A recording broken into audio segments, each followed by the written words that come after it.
নমস্কার, আমি মৌসুমী রান্নাঘরে সবাইকে স্বাগত। আমি আজকে নিয়ে এসেছি চিকেন রসগোল্লা বা মুরগির রসগোল্লা। সেই জন্য প্রথমে আমি এখানে কড়া বসিয়েছি।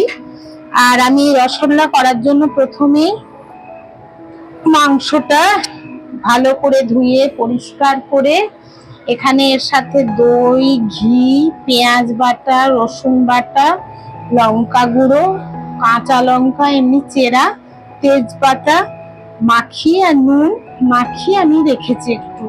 এখানে 1 ঘন্টা 2 ঘন্টার কোনো ব্যাপার নেই, একটুখানি রেখেছি। মোটামুটি এই রান্নাটা আমি সবকিছু গুছিয়ে গাছিয়ে নিতে যতক্ষণ টাইম ততক্ষণই। এইবারে আমি রান্নাটা শুরু করব। এখানে আমি গাওয়া ঘি দিয়েছি এতে, আর কড়াতে আমি আলাদা করে কোনো ঘি আর দিচ্ছি না। কড়াটা গরম হলে হালকা আছে, এবারে মাংসটা তুলে দেব। এটা আমি পেঁয়াজ বেটে দিয়েছি, আপনারা পেঁয়াজ কুচনো দিলেও দিতে পারেন।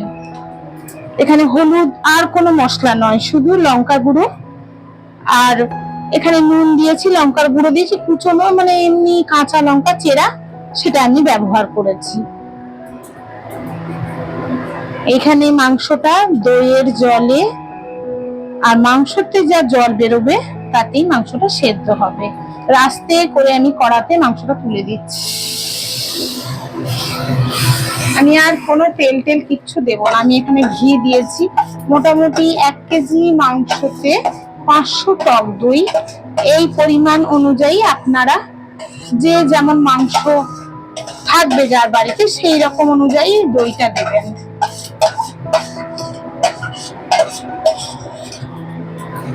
সবার বাড়ির লোক সংখ্যা তো সমান না, এই জন্য। এবার আমি এটাকে ঢাকা দিয়ে আস্তে আস্তে ধিমে আঁচে রান্না করব। মাঝে মাঝে ঢাকা খুলে শুধু দেখব তলা ধরে গেছে কিনা।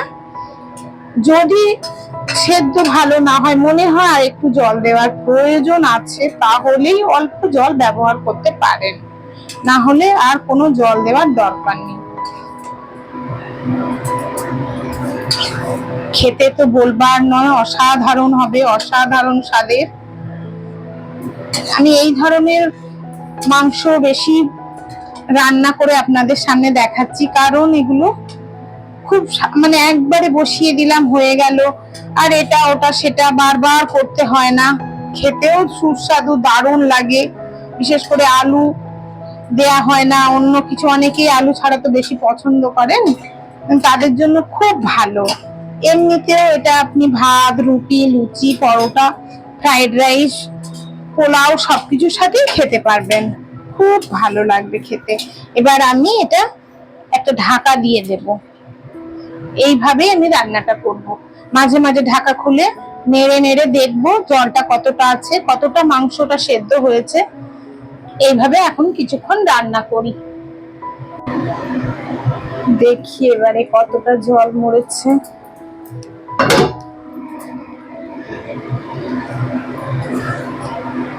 দেখুন অনেকখানা জল মরে গেছে, তেল ছেড়েছে, মাংসগুলো সেদ্ধ হয়ে গেছে, একেবারে হাড় থেকে মাংস ছেড়ে গেছে, তেল ছাড়তে শুরু করেছে। আমি এই সময় একটু চেখে নেব টেস্টটা কেমন, কতটা টক টক লাগছে। এই দেখে আমি একটু চিনি দেব, অল্প একটু, খুব সামান্য।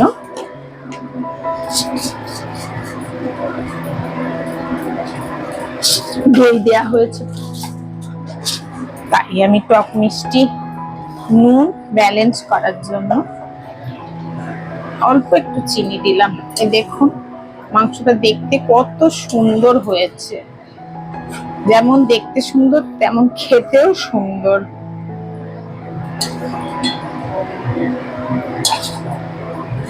আমার ঘি ভেসে উঠেছে, একদম মাখো মাখো হবে। এই অবস্থায় আমি ঢাকা দিয়ে গ্যাসটা বন্ধ করে রেখে দেব। আমি চিনি দেওয়ার পরে আরেকবার টেস্ট করে দেখে নিই কেমন লাগছে।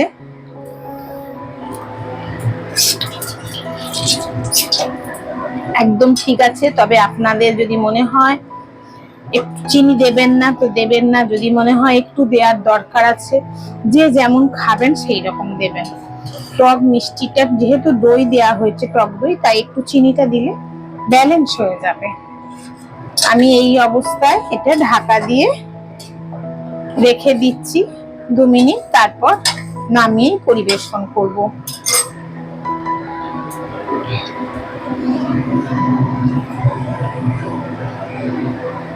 গ্যাসটা বন্ধ করে দিলাম। হয়ে গেল আজকে আমার মুরগির রসগোল্লা বা চিকেন রসগোল্লা। আসি তাহলে, নমস্কার।